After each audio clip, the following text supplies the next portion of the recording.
ఇంత విస్తృతమైనటువంటి వివరణలు ఈ పాషాండ మతాల్లో లేక ఆ మత గ్రంథాల్లో ఉన్నటువంటి దేవుడు ఏడుస్తూ ఉంటాడు ఎంతసేపు కూడా. మీరు నన్ను కాకుండా ఇంకెవరెవరినో పూజిస్తున్నారు, ఈ ప్రకృతిని పూజిస్తున్నారు అని చెప్పి ఏడుస్తూ ఉంటాడు.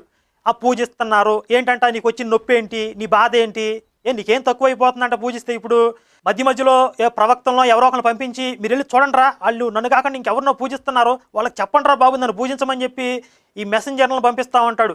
కాసేపేమో ఒరేయ్ ప్లీజ్ రా మీరు నన్నే పూజించండిరా, మీకు చాక్లెట్ ఇస్తాగా అని ఆశపెడతా ఉంటాడు. కాసేపేమో మీరు నన్ను పూజించకపోతే మిమ్మల్ని రాళ్లతో కొట్టి చంపిస్తా, నరకంలో వేసి కాలుస్తా అని కాసేపేమో ఇకిలి నవ్వులు నవ్వుతాడు. ఈ డబల్ యాక్షన్ ఏందిరా బాబు, నువ్వేమన్నా అపరిచితుడివా? కాసేపేమో ఏడుస్తాడు, కాసేపేమో బ్లాక్మెయిల్ చేస్తాడు. హిందుత్వంలో ఈశ్వరుడు అట్ట దేబిరించడే, మీరు నన్ను పూజించండి, నన్ను పూజించకపోతే నా కొంపలు మునిగిపోతాయి, నాకేదో అయిపోతుంది, నాకేదో తక్కువ అయిపోతుంది అని చెప్పి